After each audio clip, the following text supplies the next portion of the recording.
In the deepest frontiers of the settled systems, discovery is rarely without risk. Uncharted worlds, volatile atmospheres, and unknown forms of life all challenge the limits of human exploration.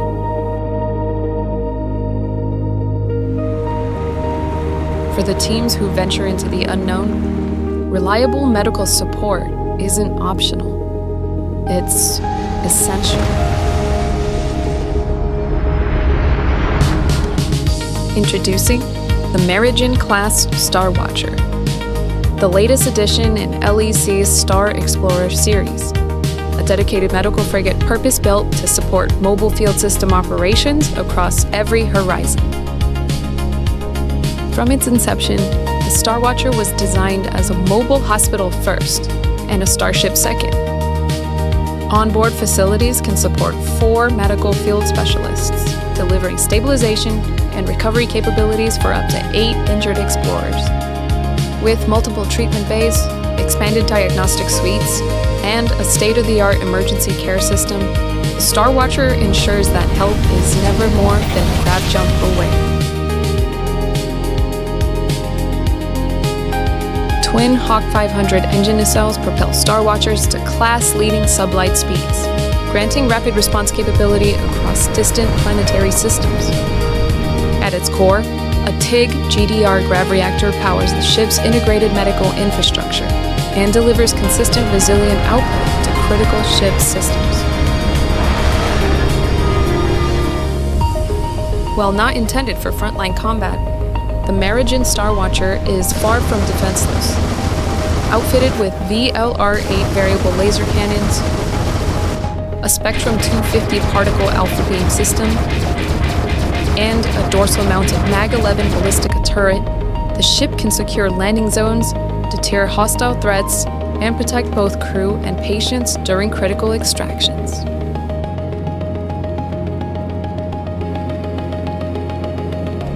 For explorers who dare to push beyond the known universe.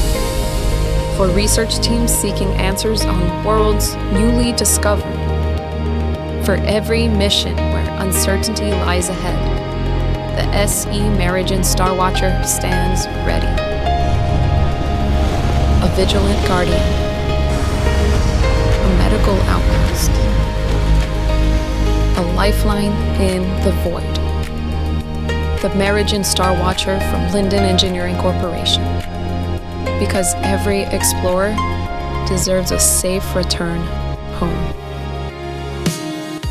Alright, shipwrights, welcome to the last LEC build of 2025.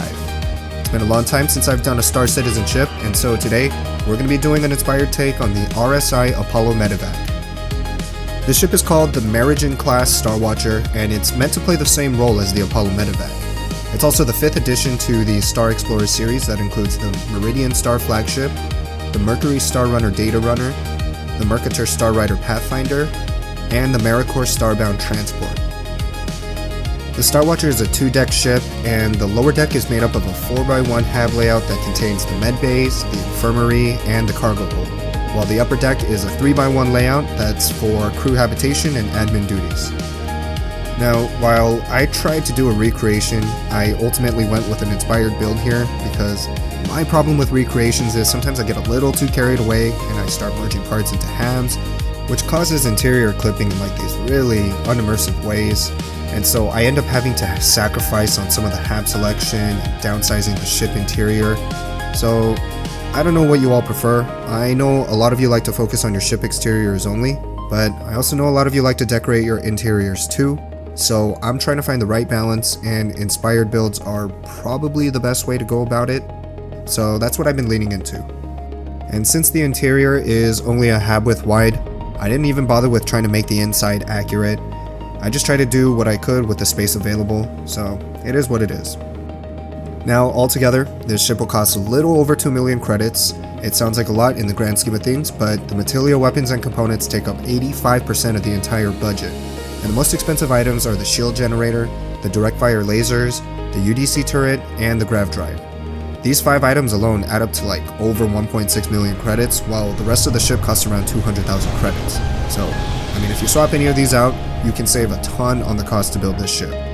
I also use the most expensive Ares bridge, which is completely unnecessary, and I use the bad tech version of the Deimos belly, which costs over 8,000 credits versus what should be 450 for the vanilla part. At 66 meters long and 50 meters wide, this ship is approaching the larger sizes for vanilla Starfield, but it's still slightly smaller than the actual Apollo Medivac. Overall, it's about 5 meters smaller in length, width, and height.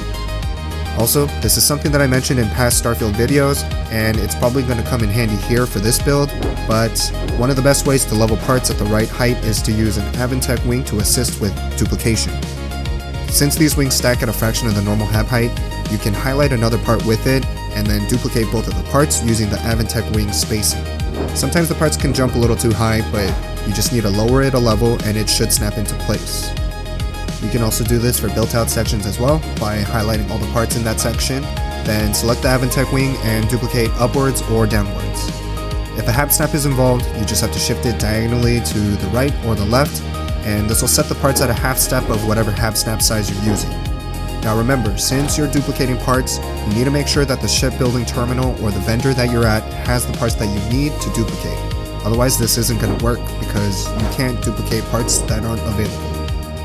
Also, this ship's role is meant to be a medical frigate, but I mean, to be honest, that's not really needed in this game, so please turn this into any kind of role that you prefer.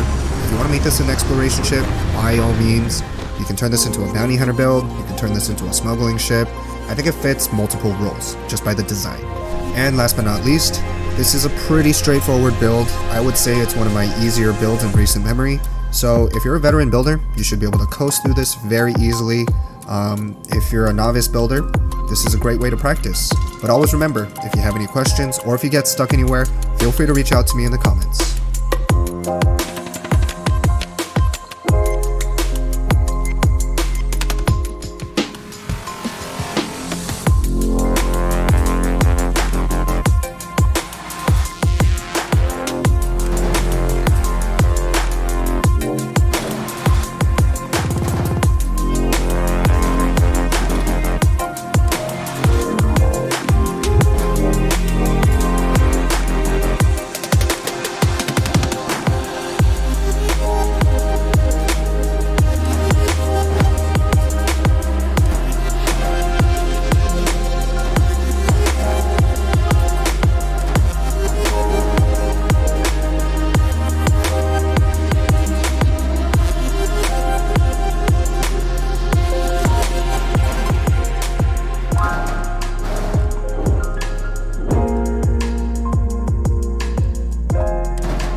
Alright, if you made it this far, thank you very much for watching.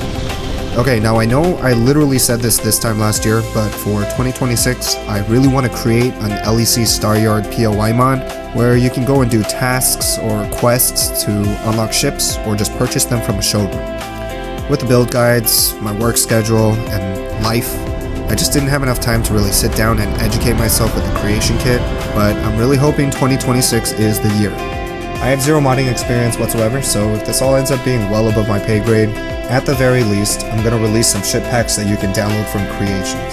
But one concern I have is what will happen to all the mods once the next major Starfield update happens, which is supposed to be sometime in 2026. Some rumors are stating that this is going to be a Cyberpunk 2077 kind of overhaul, and without any modding experience, I might just wait until the update releases before I do anything with mods because I'm kind of worried about my ability to troubleshoot any problems that might arise. Another big issue that I've run into is that I can't load any game from my previous made save. I tried loading back into some saves from about 7 to 8 months ago, and my game would still crash. So, I think I lost all of my ships, at least prior to the Star Raker build, which is when I started a new save. So, I'm a little bummed about it. Kinda sucks. I lost all my outposts, everything. So, yeah. This is also going to add to the time that it takes to build out a complete mod. And it's also the main reason why I haven't been able to use transfer ships across universes. I can't even access my saves. So, all those older ships I won't be able to do it for, but at least my more recent ones, I can do that if the mod takes longer than expected. But on this note, I really do want to say that I appreciate you all for the continued support throughout the 2 years this game has been out. You're all the reason I continue to try and improve on my shipbuilding, and I really have to thank you all for continuing to tune into my videos. You know, the shipbuilding community for Starfield and No Man's Sky, it's awesome. You guys are all awesome, and I hope you crush it in 2026. Also, if you happen to enjoy any of the music that you're hearing, I started to inject some of my own music into my videos so I can taper off from using royalty-free music subscriptions. I'm subscribed to a few, and I think it's a bit overkill. I need to cut down on some expenses too, and this is one way that I can do that. I'll be uploading a mix of ambient chill wave, synth wave, chill step, and cyberpunk style music that you've been basically hearing in all of my videos. So, if you like what you're hearing, please feel free to support. The channel link is in the description. And as always, feel free to reach out to me in the comments if you have any questions or build requests, or if you just want to chat all things Starfield and No Man's Sky shipbuilding. This is Lindan, signing off for the final time in 2025. Happy New Year, and see you in the Starfield.